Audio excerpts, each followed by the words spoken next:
Woo. I always do this in our introductions. I'm always making it's like we in the studio. Woo, yeah. Picking up them hot beats. Yeah, picking up them beats. Man, shout out to my brother Cash Flow, because man, this brother be killing these tracks. I'm telling you, you need a track, hit up Cash Flow. Awesome. So, yeah. We back. Another episode. One day we're going to spit some Another bars. Another one. We're going to spit a hot 16 or hot 2, because I can't rap, but got them bars. Bars of soap. What you say? I was moving keys last night. Car keys. Oh, man. We back, like I said. You know what I'm saying? Another week, another year. God willing, we out here making it happen. So, yeah, we here, man. That's right. So, this is Tim week. This is Tim week. Yeah, it's my choice this week. So yes. I actually want to give it from another perspective. We talked about different things to set you up for your next life and everything. And all of us have been through extreme highs, extreme lows. But I really want to get into what happens when you are up. Because everybody, a lot of people they're so used to grinding and so used to getting there. And then a lot of people, once they actually get there, they're like, okay, I'm here. And a lot of people are not prepared to be here. You know what I'm saying? They're like, okay, I got everything. I got it. Everything is going good. The money's flowing. The people coming to you. And I just really want to talk about what happens when you are up, when you are actually on your game and everything that comes around, and the pitfalls that come when you are up. And sometimes it be the ego, Pride come before a haughty fall, as the Bible says, brother. About, man. Yes, sir. And I really want to kind of interview you on that. I remember. Man, please, you better get somebody else. I want to talk about something distinctly because you were the first person that I actually saw that kept going. You would order every step, you would plan your day out, and you would keep going. Things would be going well, and you never sat in your laurels. You're like, okay, everything's going well. You were still going. It was that discipline. You know what I mean? And that was like a lot of folks were like, oh man, they couldn't tell what was going on, whether it was an up or a down, because it was always a constant. You know what I mean? So yes, sir. I really want to talk about that, because one thing that I noticed, especially being young, when you're up, when you are young, you don't realize that a lot of the people around you, your circle get bigger and bigger, and all these other folks come around you, and you're not realizing that they just there for the good time. That is it. You know what I mean? It's crazy when you see all of the people that get involved once the ball is rolling. They might not even, they just there, they getting the crumbs that fall off the table. They're just there. But you know what? I've learned something too. The more that you have, you can't eat it all. You got a nice spread table. Everything's laid out. You know what I mean? You got all of the whole buffet is there. But you by yourself can't eat the buffet. Right. You can't. Nah. And I had to learn for myself is, first I had to learn to celebrate my wins and not get stuck there. But kind of some of the signs is like, okay, well, once you get there, to not be stuck in just that moment. You know what I mean? Because it is a moment. Because a lot of times when you hit your goal, you're like, okay, well, I hit this. Then you find yourself, okay, well, what's next? Because a lot of times when success comes fast, or you already hit that goal, it's like, oh, man, I'm here now. So what else do I do? So I'm going to start, before we even get more in depth in this, one of the things I'm going to give you or start with is that magical word called time. Yeah. Just keep going. Yeah. If you're having a good day, bad day, keep going. At some point, it's going to change. If you're up and you're on riding high, at some point, things are going to change for you. Oh, yeah. When you're riding low, at some point, things will change. So it's time. Just keep moving. And as we said in our other show, that at some point you got to realize you may be doing things out of time, or you may be doing something that is not for you to do. And along my process, like, I have not made the millions that I would like to. I've had some nice amounts in my life, but I want to get to the millions. And it's always a process, and it's time. And even with, like, the festival I'm doing, I'm 13, 14 years into this now. And at this point, I'm now have to have more patience than I had in the beginning. Because as you level up, you have to have more patience to be able to level up. And most of us, this is what happens. We get to the level, and because we think we want it see, what this generation that we are living with now, and in particular, I'm speaking of like this, I don't know, the Millennium, X's, Pepsi, I don't care about the names. This 20-year-old generation and below, in particular, they are going to have to understand that everything is not instantaneous. Oh, yeah. And that's what's killing, it's going to kill a lot of them. Unfortunately, and I mean that physically, mentally, spiritually, morally, that social media is the biggest lie that's out there. It gives you a microcosm of a moment, and you look at that as a lifelong time period for that person. Exactly. It's a highlight reel for one moment of someone's life. And you don't know how long it took them to get to that moment. Exactly. Like, one of my favorite rappers right now is DaBaby. I like Lil Baby. Which one is DaBaby? DaBaby, not Little Baby. I like both DaBabies, period. But in particular, I'm talking about DaBaby, the dark-skinned brother who got in trouble with the homosexual comment a few months ago. Instantaneously. Yeah. Whole career changed. Yeah. Off of one comment. Yeah. But the reason I like him is because he said, I'm going to keep going. Like, I'm not about to just, because y'all said something against me, I'm going to stop. He's like, nah, I'm going to figure it out again. So he still made another album. It only sold a couple thousand units. But the fact that he didn't stop, he kept going.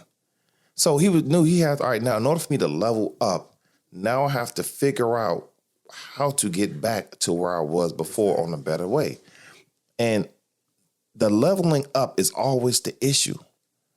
If you don't, number one, God.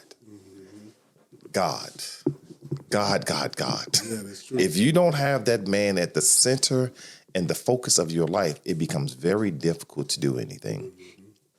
And that's the only thing. I remember in college, my best friend is a female. And she would laugh at me quite often because she's like, Yusuf, I know when you're going through something. I was like, how? She said, because your favorite comment is, oh, Allah. I was laughing. I never paid attention to it that much. She said, Yusuf, every time something goes down, the first thing you say is, oh, Allah. Oh, Allah. And then you would say whatever afterwards, you say, oh, Allah. And she's like, I just found it funny. I said, oh. And from that point on, I started looking at stuff I said. I was like, you're right. Every time something, that's the first person I'm gonna call. Who else can I call? I can't call, oh, mama. Exactly. oh, Tim, holla at me. But like, in a different world. This is a segment of my life that he's playing chess with right now. And I'm a piece on the board. So I'm asking the chess master, where am I going?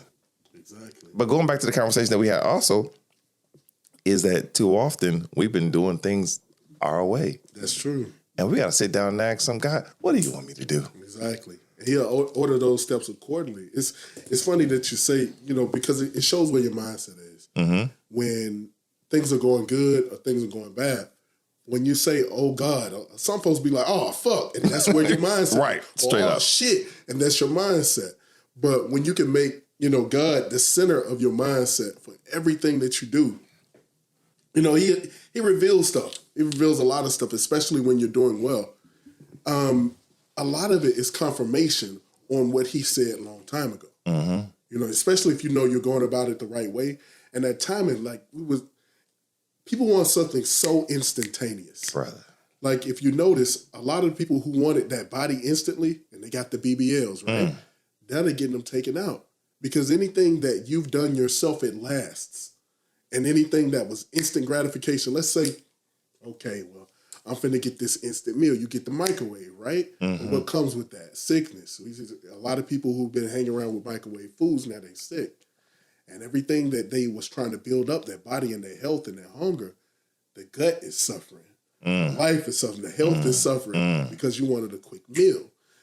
The other thing, you know, when we look at folks who wanted to have that quick relationship, so they went on Tinder, right? They went on Bumble. Swipe. They went on, you know, whatever it is. I don't know what they are. I'm a married. Black Gentry. Shout out to my Love partner. Below, whatever. Love Below. You know, but what happens is that you get those easily swipeable relationships. So whenever anything happens, whether it's good or bad, that relationship can be swiped in and it can be swiped out. And so the things that we're trying to build, when you're reaching that success, people want it so instant.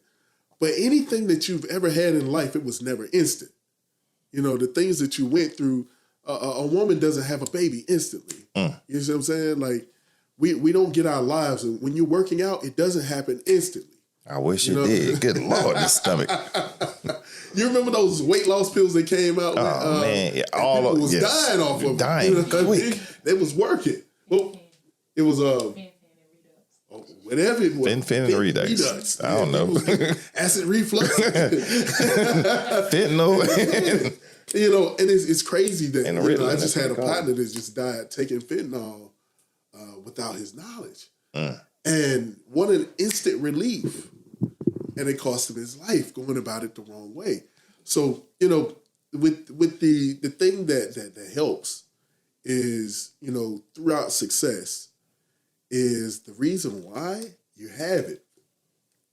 Because one thing I learned is whenever God gives you something, he gives you a vision, it's a reason behind it. It's a tool.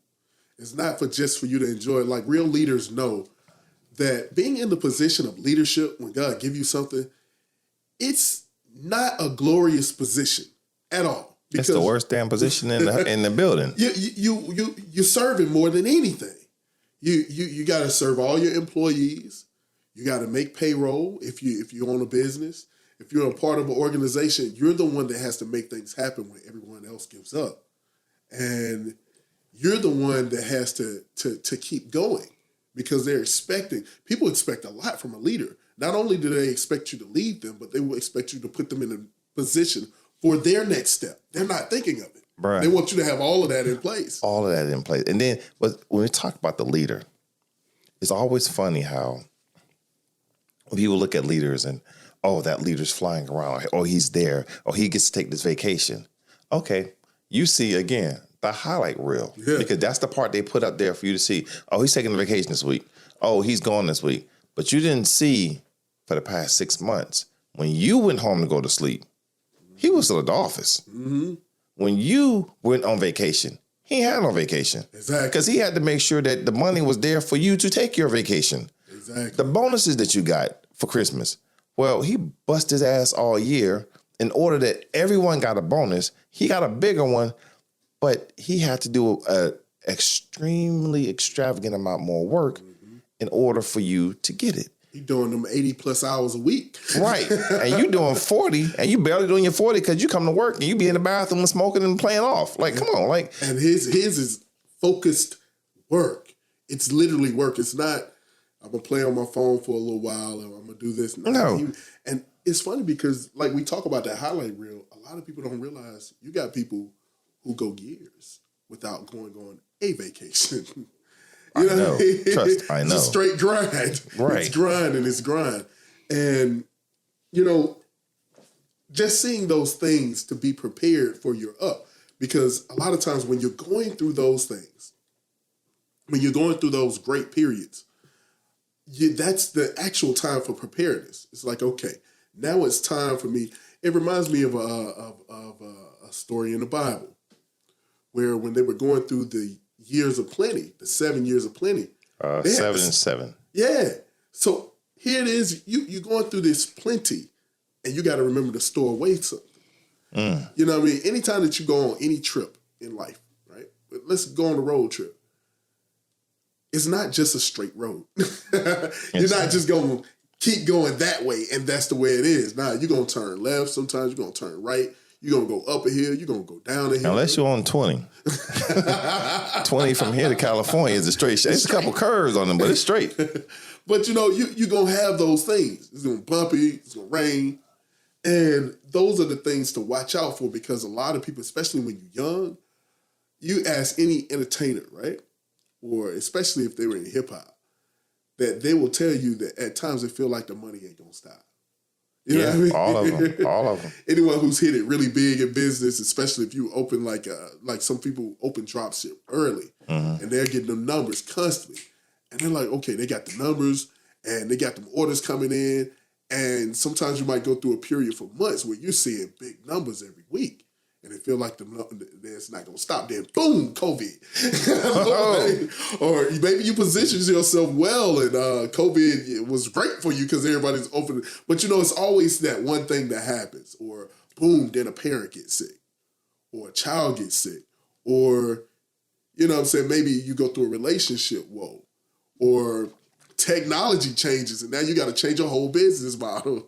As Muslims, we're taught in the Quran, it says, struggle is ordained for success. Oh, yeah.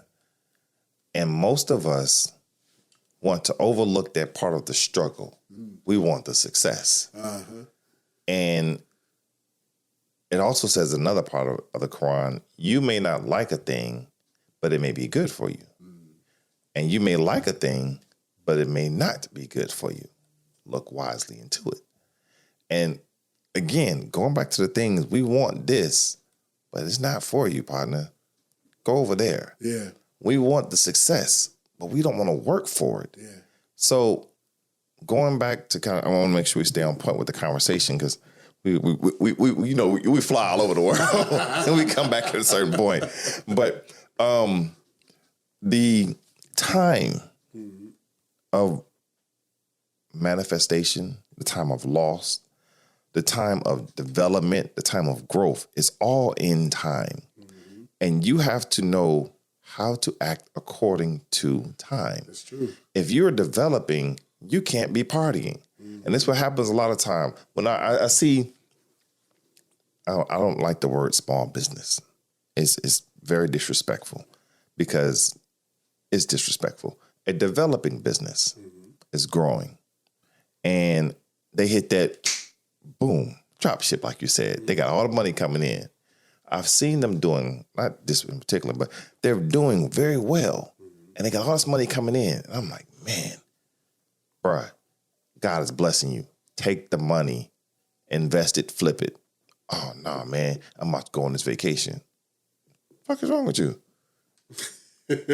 Oh man, you're missing the point. You're missing the point. Right, you was just struggling. As they say, remember the time when you were begging and praying for what you have now, and now you have it, and you're disrespecting it.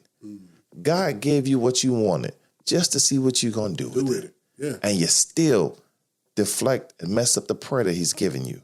You ask for this blessing, it comes to you. What do you do with the blessing? You go, well, we're going to Magic City tonight. We're about to. You just blew your whole. You about to BMF for what? Blowing money fast for what, bruh? Yeah. You're paying someone else's bill, just like pandemic and these PPP loans. I was talking to another friend of mine. She was talking about people with these scams. I'm not shouting out to the scammers, but hello. Triple P. The PPP loan was the biggest come up for a lot of people. But the whole thing was, when I saw a lot of them, it's, bro, you came up. Dude I think he got a $750,000 PPP loan. He bought him a Lambo vehicle and something else. And then the next year he was working at Amazon. Man. And that was what he needed for the business right there. I was like, bruh, how you? Because he wasn't, you know what? One thing I know, success will reveal who you really are. You know what I mean? When you hit those highs, it really shows you what and who you are and what you're about. It's going to amplify whatever's inside of you. Yeah, because there's no hiding. None. There's no hiding. That's what, people will go to large events and they'll surround themselves with others and all this other stuff because they're hiding who they really are. When you're out front, you're revealed. And, what's on the inside comes out. That reminded me of another point because how you treat yourself, honestly, what you say to yourself, like when you get up in the morning and you tell yourself, I'm going to get this done. It speaks volumes in how you act in that. Because if you get something done and you are obedient to it, first of all, that's you being obedient to God speaking into you, right? Mm-hmm. But the other thing is what you do on the outside. Like a lot of people are come into what they believe is success, and they don't know how to treat people. They don't know how to treat the ones that God gave them charge over. They have great employees. You got great employees, you got great people who work with you and your partners, and you make deals with them, and then they screw somebody over on a deal. Or they don't know how to treat the person who was opening the door, the person that's cleaning their building, the person who they meet at the reception desk because they having a meeting with somebody, and they don't know how to treat other people. Because you're going to have to come right. One thing that I love about God is that nothing stays the same. That person will not always be your employee. Not at all. You know what I mean? That person not always going to be your partner. That person not always going to be who they have a destiny too. And even if your business don't change, you will get older.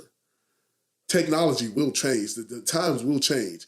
And not so far as that person, but other people see how you treat people. Mm. And the other thing is even more powerful than that.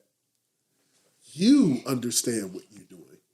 And the ultimate thing is God does too. And to be honorable in your success. Like if he gave you something, if he blessed you with something, right? Everything that we got, everything ain't always got legitimately. But you got it, you didn't go to jail. You didn't go to jail, you know what I mean? Or even if it is, your business booms, and he says, okay, I need you to do this with it. I need you to reinvest it. I need you to remember when you said you was going to fix up that retirement home that's right next to you. You need to do that, and you don't honor it. Or you get into a position where people have voted you in, and you don't honor the people who supported you. He gets you in the position where, you can take care of things, and you can hire the people that need to be hired, but you're doing favors. And what happens is all of that comes around. Those favors that you did, instead of hiring the people who are honorable people, you hire your buddies, you hire their kids, and you hire your cousins, and your business is ruined. Man, man, just like staying on the point that we were originally talking about development and growth. We had this conversation before we got online. So shout out to all of our family, both our families and friends. We love you all whenever you decide to listen to this. That's my disclaimer for this. But I'm saying that because we talk about business development and growing and the trials and tribulations of development. We just literally had this conversation. And I said to you before we got online, I said, what's funny about this is that this show will be listened to by folks we don't know before our family and friends do. Mm. Our family and friends will be the ones who will catch up later on. Yeah. And that's the same thing with your business. Yeah. And that's a hard lesson that I want to make sure everyone understands, that do not expect support from family and friends.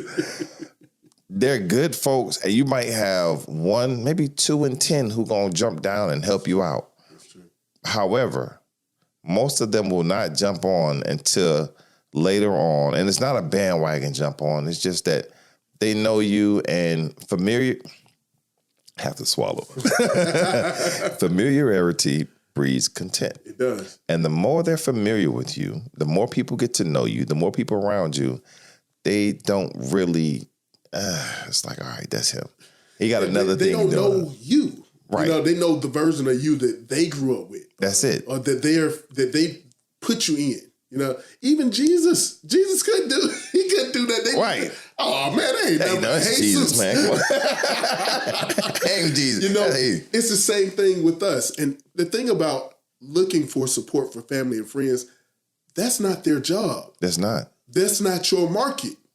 You don't need someone's support. Here's one thing for those of you who are in business or whatever it is that you're trying to do. You don't want someone supporting you. You want someone to believe and to feel that. Here's the thing. When you go buy a fresh pair of Nikes, you ain't supporting Nike. You hear what I'm saying?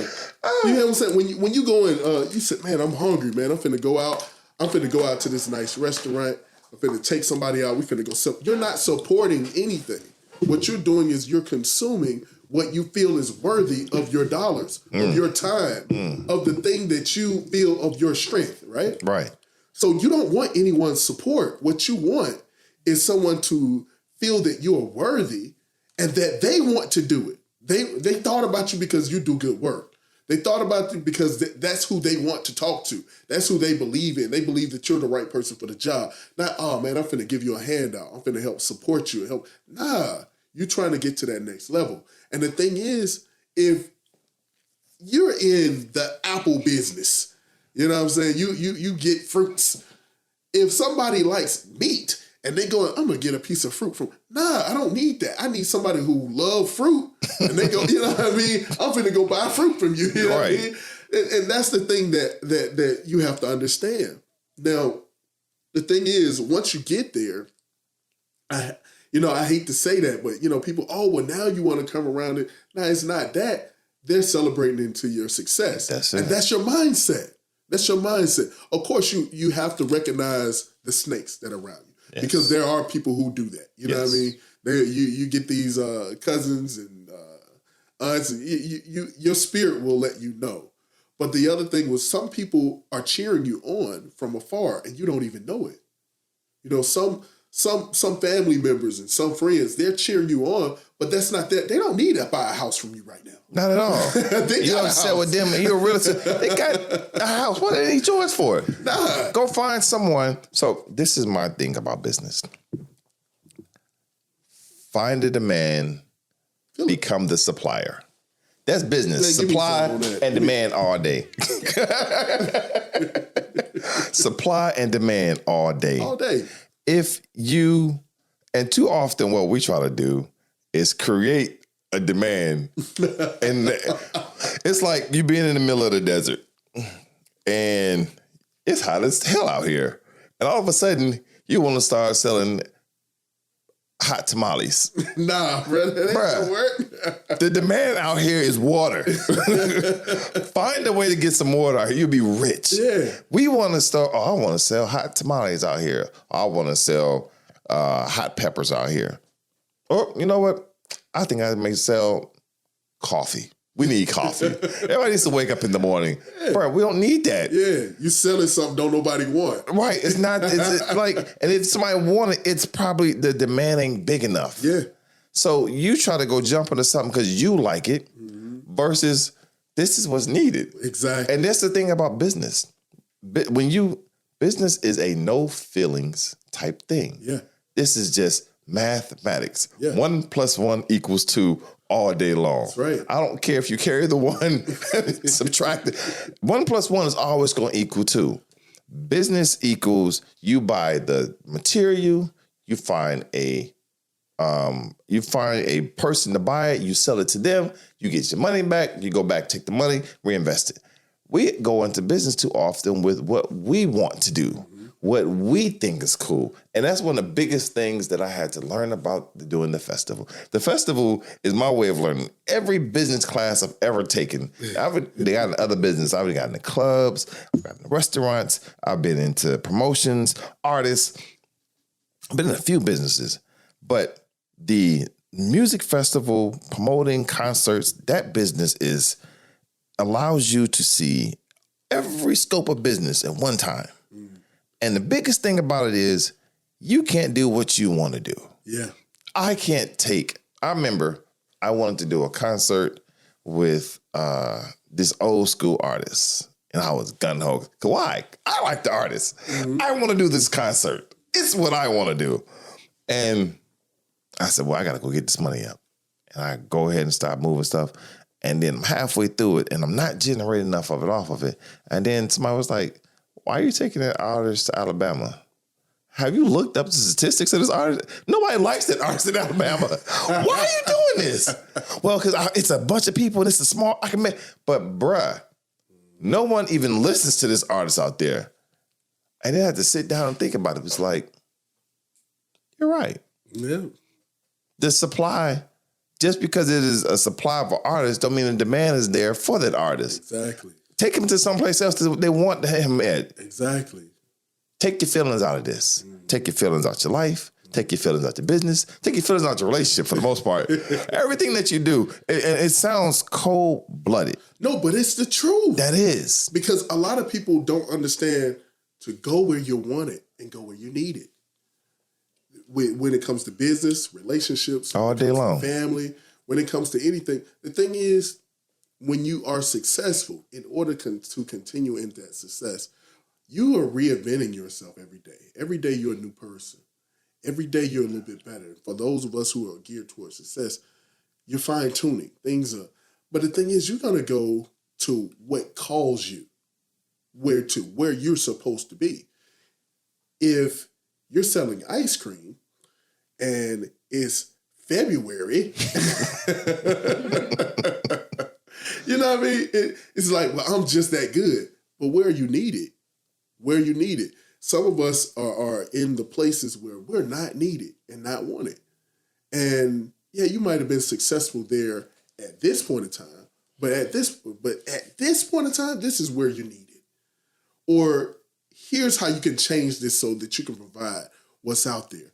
You know, it was yeah, make sure you get your questions. Yeah, because I really wanted to do that. What are the signs that you're in the right place? What are some of the signs? Like, okay, how do I know when I'm there, when I've made it?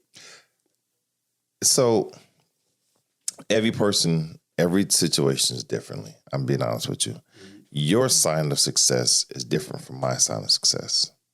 I know I strive to stay in my spiritual realm for my grounding and everything I'm doing. Minister Farrakhan once told, my father asked Minister Farrakhan one time, how do you know when to give up on something? Minister Farrakhan said, easy, brother, I just tried 3 times. If it don't work after the 3rd time, it ain't for me. And I was like, that's very simple. We thought it was going to be some complex thing, but it's very simple. So mine is don't do it.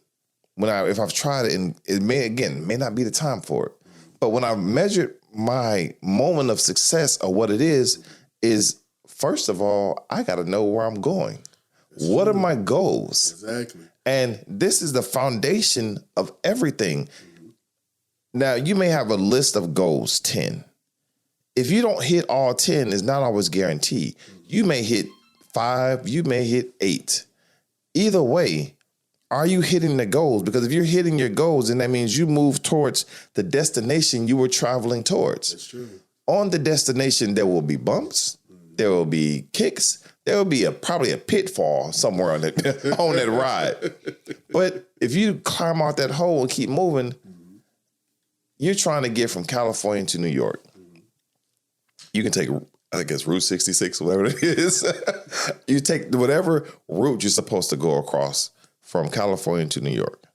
But on the way to New York, your partner down in Oklahoma says, hey, man, we about to throw a party. You're going, let's go. Get back on the road, and somebody call you down in Tennessee. You drive down to Tennessee. You go all the different places. But what are all of these? These are pitfalls. These are stops. These are deterrents along the way. But you know what? I still got to get to New York at the end. Now, when you finally get to New York, you've picked up some money along the way because you went down to Texas and did some gambling. So I got 10 grand extra in my pocket. I went over and I met a friend down in Ohio, and I got another connection. So all the stuff that's happened along the way, you're now measuring your success. Now I'm talking in analogies and parables, not just somebody driving to New York. But the whole thing is along the way, you're measuring your self-development. Yeah. But the biggest thing along the way, I always have to remember, and this is just me giving analogies again about my life, is that I had to stay grounded with God. Yeah. Because I remember there was just one time, I told my father years later, when I was doing the festival, this dude, somebody put a hit on me one day, literally, because I owed him some money. Another dude put one on me because he thought I was trying to do something shaky or undermine him. Grace of God, I'm Muslim, so that keeps a very big firewall around me. There you go. But the thing was, I moved with God. So I remember there's a few times I wanted to go some places, and my spirit told me, just don't go. And I never knew why. And I found out later on that person was there.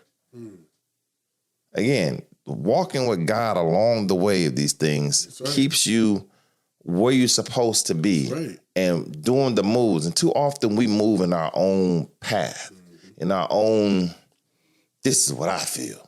This is how I want to get this done.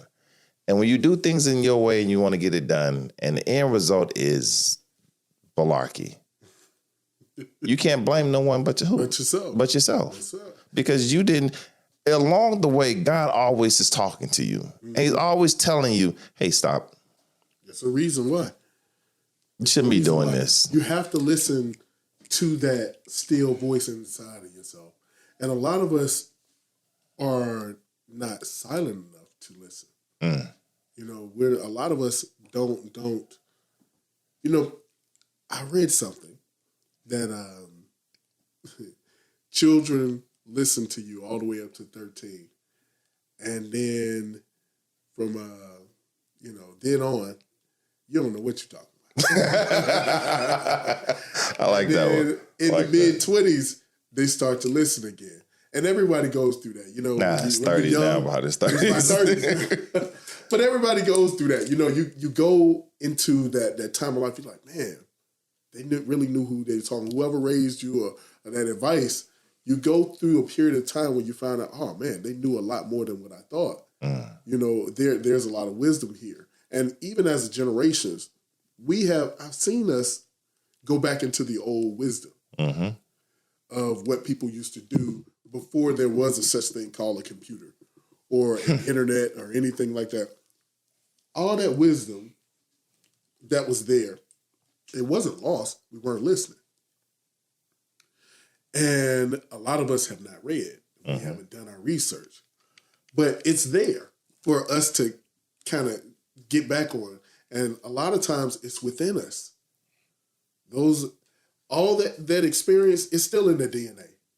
That's how I look at it. You are, all of those people who lived before you, they're still in you. That intelligence that God gave you, it's there.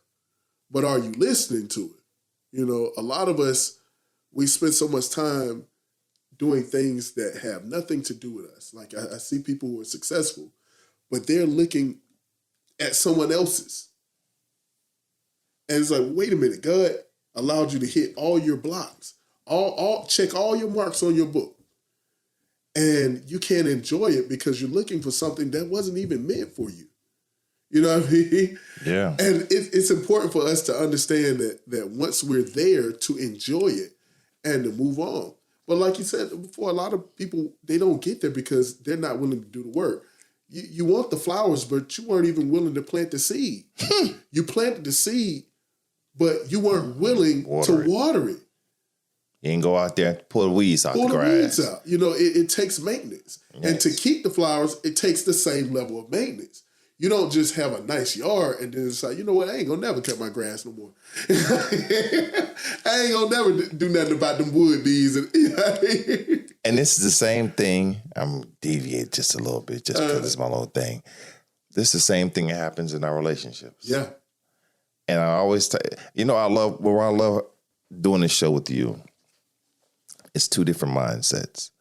But both of us don't like simping for the brothers. Nah. I'm going to cut us up. And I cut myself up because, man, first. Yeah. We both been married. We both been divorced. Yeah. And the maturity factor is your relationship in your house is like a business. You are the CEO and president of this company. That's true. Your wife is the CFO. Yeah. The children and CFO. The children is the oldest becomes like the manager and everything going down. But just like in the business, in your house, if that CEO start messing up, everything start messing up wrong. Yeah. But what happened is, just like in the business, the CFO will start cutting off the CEO at some point. No, we're not investing into that. No, we're not going to do that because our money needs to be put someone better. And if we talked about watering and taking care of the house, taking care of the yard, taking care of the business, all of these things, as I look at myself, I can see, and this is for us brothers, you look in the relationship, it takes you to be mature and grow up and say, that's where I messed up at right there. Exactly. That's where I messed up. And if I continue along that path, I will do it again. Mm-hmm. Minister Farrakhan says in this video, he says that we all want this new relationship because ours is going bad, whatever. You always want to get another one. But he said the reality of it is, I'm very much paraphrasing, but if you go on my page, you'll see it at the top, my social network. He said, but the reality of it is that we're all the same wood cut from the same pile.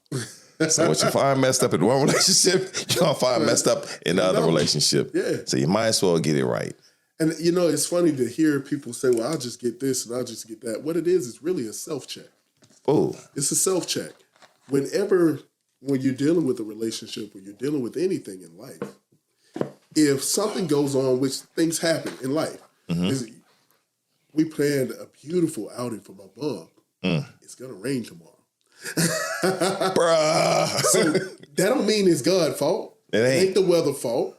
When I'm looking at, okay, well, how did you prepare? Did you look at the weather forecast? And it's the same thing with our lives. When we're looking at things and things are going well and we're planning, well, Outcast said you can plan a pretty picnic, but you can't predict the weather. Come on, 3,000. But the thing is, you prepare for those things. A man is prepared. With us, when we're dealing with men, as we order ourselves, I don't speak on women because I'm not a woman. I can't say, well, what you need to be doing. No, I know what I need to be doing. That's it. And that's all that matters. When God gives us leaders a vision, it's up to you. Whenever you go to the grocery store and they're out of something, you go, well, they didn't know. You're supposed to prepare for if there's a vendor who doesn't, you got to get another vendor. You got to have a backup vendor. That's it. It has to be taken care of. When you're running a household and your family goes to cut on the lights, all they care about is, the lights going to come on. That switch hit. Your child doesn't care. Children, I love children. Children are beautiful because children grow you the hell up. The thing is, children are a reinforcement of it's not about you. Repeat that, please. Make sure they heard that. Children are a reinforcement of it's not about you. And the thing is, what we really have to realize is it never was and it never is. But at the same time, it's all on you. The thing is about us, one thing is, if you were to die today, the world keeps going. Don't stop for a millisecond. But the thing is, you enjoy your time and you do the things to prepare for everything, right? Mm-hmm. And you enjoy your moments. So as we're preparing for everything, let's say you got that picnic that you planned, you got that date that you planned, you got that business that you planned. The thing is, you have to listen to that voice. It's okay. Well, when things are not going so good, what do I do? Who do I take time to appreciate in these moments? Because I'm not always going to have these same employees. Am I appreciating? How do I spend time with my family? Am I doing the things? And those require that you're constantly on your business, on your thing. You have to be constantly on, and that's a check. It's a me check. It's not that, oh man, COVID happened. No, what did you do to prepare? Oh man, well this happened. Oh well, this friend they were supposed to do this and they didn't do it. I got double crossed and this happened. No, it's a me check. Did you go off on them? Did you have all of your ducks in a row? When the ducks went, when you found out that they was pigeons and not ducks, did you? I remember you talked about something about having insurance. Did you have your insurance? Right. We have to prepare for those things that may occur, and that's the great part about having success is because it's the ultimate self-check. Let me check you and see if you are really the honorable person that you are. Let me check and see, are you really going to donate like you said you are, or are you just looking for another tax break? You just mentioned ducks. I think they are fabulous creatures. Ducks, geese, any of the birds that on water. Oh, here we go. Because if you look at them, they're like the business. They're the CEO. On top, everything looks like it's just running smoothly because they're the face. Yeah. Underwater, they're pedaling like hell. Oh, man, they kick it. Fast, and they're trying to make it happen, but they look gracefully as they move across the water. Yeah. And that's what we should be like quite often. Yeah. Is that it's when you, again, going back to God, and God is always the center of things. When you keep God at the center of your life, your business, that's why when you had the separation of church and state and schools and everything, that became the biggest problem because the God was the balance to the chaos to everybody. God was the foundation that whenever we go wrong, we're off. We can always come back to the Bible. We can go back to a Quran. You go back to a Torah, or you go to some spiritual development to say, this is what we all believe in. Mm-hmm. Let us act accordingly and move forward. But when you remove church and state, you have the separation of church and state, and you remove God from everything. Now there's no balance. Mm-hmm. So we had the situation in Tennessee not too long ago with the brother, the two black men who got expelled. And you have the situation of Donald Trump. You have the situation of the world going at war right now. Why? The reality of it is ain't no God or nothing that we're doing. There's no moral foundation. Right. And everything goes to chaos because people say, well, you know what? I'm going to do what I want to do. If I can, there's no guidance, that there's no stepping stone. You know what? I want to say this because this is the second time that I've thought of it. Is the reason why God has to be the focus is because he's the only thing that won't change. Oh, say the Bible verse. You know what I'm talking about. He is today as he was yesterday and as he shall be. Something like that. I'm killing the verse. You know what I'm saying? But, what people have to understand is when you hold on to the unmovable, it doesn't matter what happens.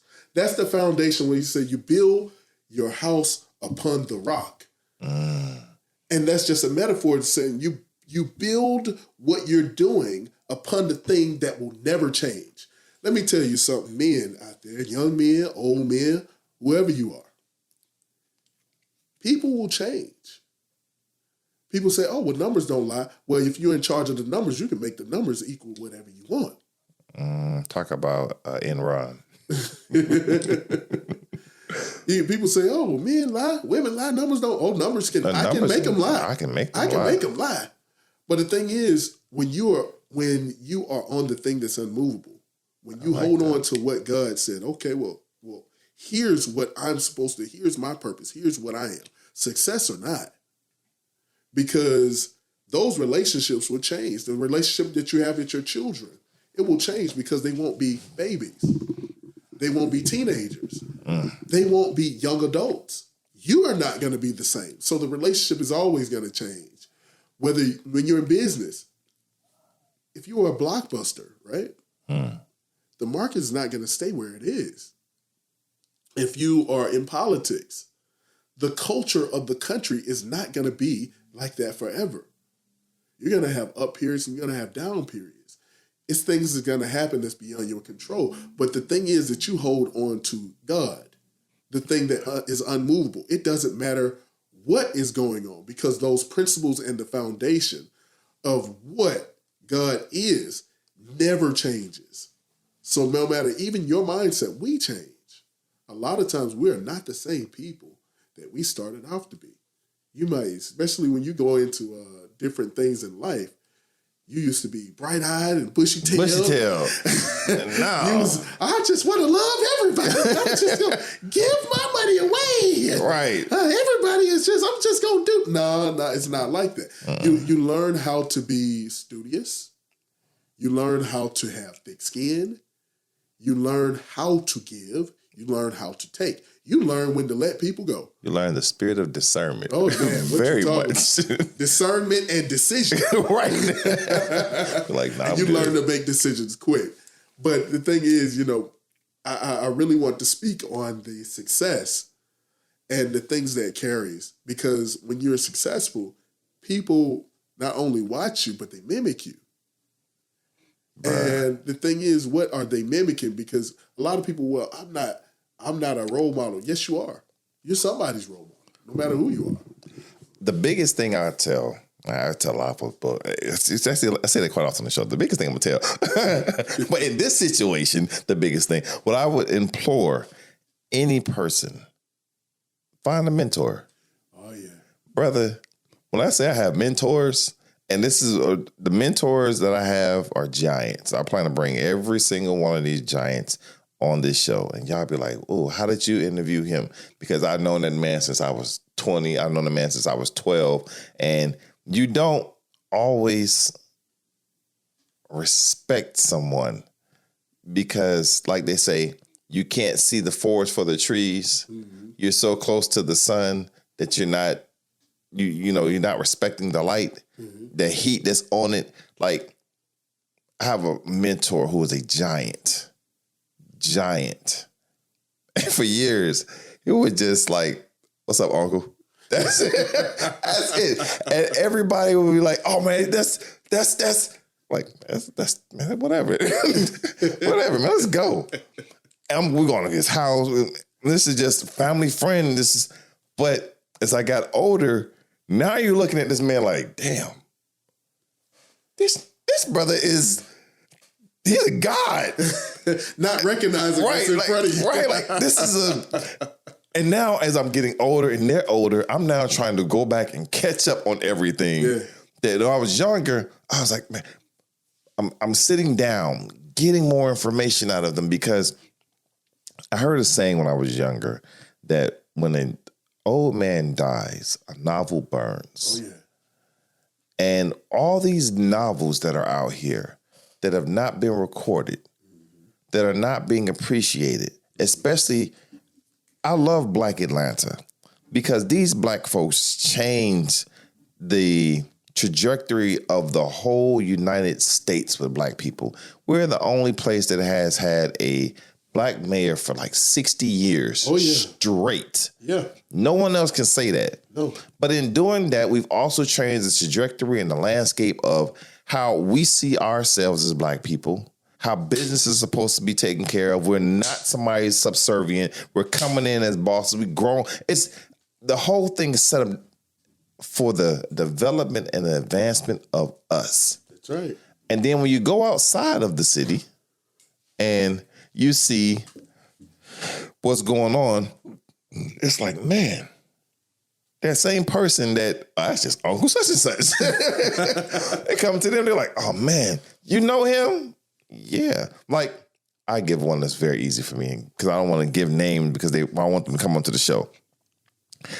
Miss Rosa Parks. Again, to me, that's like Auntie Rosa. To everybody else in the world, that's Rosa Parks. You know what she did? So when I got to spend summers and time with them on the Pathway to Freedom program, it's like, oh, this is Miss Parks. You know, how you doing? Just nice little old lady. She's real calm. She's quiet, but she'd talk, and she always would talk very elegantly. And it was always deep and profound, even with a little bit of words she said. But to me, that's just Aunt Rosa. You know? You're used to it. Right. And then when her funeral hit, and I saw that, I said, good Lord. That's Rosa Parks. Exactly. So familiarity breeding content was my experience with that. Mm-hmm. And with business, it's the same way. We all have the content. You know, I'm used to this person. This is why you have a lot of older people who don't pass the business on to their children. Yeah. Because the children ain't going to respect it. And they'll burn the business down because they want to go free ball with the money. So get a mentor. Find somebody who's going to give you the advice that you need in your line of business. Your auntie ain't the one. Unless she actually was. Unless she was the person doing successfully well in it. And I respect my father. We're going to get him on here because my father, he will tell me, son, I ain't the one for that. Whatever certain business I got into, he says, I ain't the one for that, son. I will give you divine guidance, which is like a spiritual way of looking into some insight. But I can't tell you how to make the steps to make that successful. Go find someone. Exactly. So, yeah, get you a mentor. It'll change your life and business. We're gonna go a little extra for this one because I want to make some bonus content for this one. So Tuesdays. I had some. That's why I said this is gonna be extra. So Tuesday gonna have some extra for this one. So shout out to Tuesday because I really wanted to go in the next episode. I really wanted to go into those subjects of finding those experts and those mentors. So, man, this has been pretty good, man. I really enjoyed this one. No, we're gonna keep going. So this is gonna be just one episode. We just have like I said, Tuesdays is extra content. Man, let's go. We're gonna talk this out. Okay. We're gonna have an extra content for Tuesday, so y'all just tune in for Tuesday and letting everybody know now. Let's keep on rolling. So I really just want to get into this. Let's ask questions. This is the next step is as you're successful is actually building that circle. And it actually segues into what you were saying, like finding that mentor, finding that expert. You want to know about a circle? Glad that you want to know about a circle? Yeah. Okay, so here we go with a circle. Now, my mentor, Bruce Dobbs. Look up Bruce Dobbs. Maybe an opportunity. Black man in Atlanta. He used to have locks at one point. So if you look him up, you know who I'm talking about. So Bruce Dobbs told me one day, financial genius. He says, Yusuf, you need to find you a circle of young men who are on the like path. But the biggest thing I want to do is they don't all need to be the same. I said, what? He said, I'm going to give you an example. All my people, this is why I always give examples, because everyone I've taught paints a picture. Now, I may paint in Crayola crayons, and they're painting in pastel and the good paint. I'm still on crayons, but they paint nice pictures. That's why I try to talk in ways that people understand. So he says, I'm going to give you an example of a deal. He said, one of my mentees, they went and did this deal. I gave them advice the whole way, but they still want to take their own route. He said, one of my mentees, they were a group of young black businessmen, very intelligent. They went in and did this deal. It was a nice, sizable deal he was telling me about. He said, but when they got in there, they got screwed over. Because why? Because everybody in there knew numbers. He said, when you go into business, you go into business with a group that understands what you do not. Mm-hmm. So if you're dealing with business, you better have some law in there also. You got numbers, you got law. Mm-hmm. Because he said the contract was, the numbers were all legit. Like you said, numbers don't lie. So numbers were all straight. But it was the wording that got them. There you go. So the wording was they had to have it done in a certain time period. And the people that they were dealing business with knew that it would take an extra month for them to do it. But they didn't see those fine lines. And the fine lines caught them.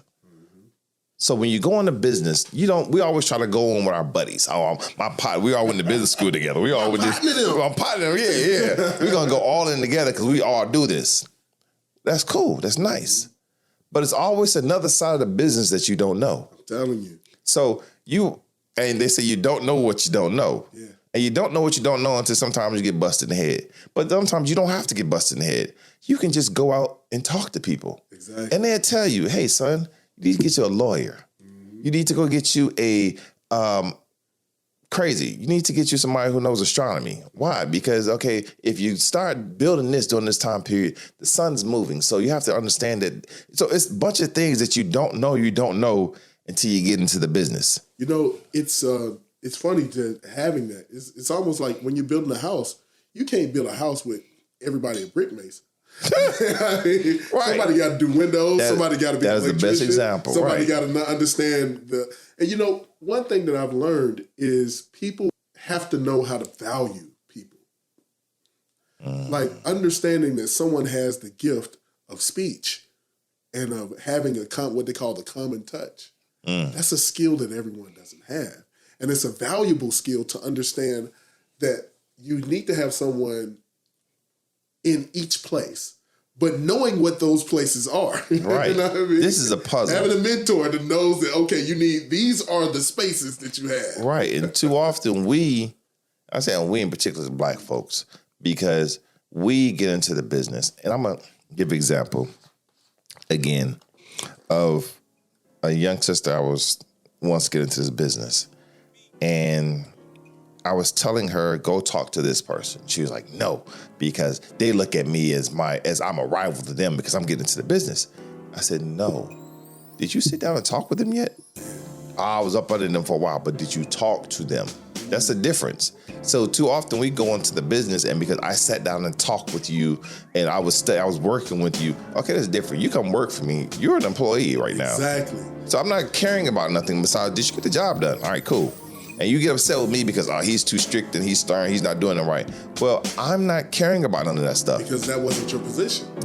You're not here for that. You're here to get the job done. Let's get the job done. But when you sit down with the person and ask them for guidance, they become a different person.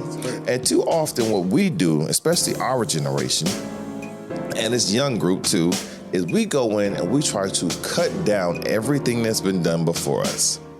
We don't want to build on the foundation that's been there already. We say, that crap don't make no sense. I don't like it. We're going to do it this way. So we cut everything down instead of sitting down and say, hey, you know what?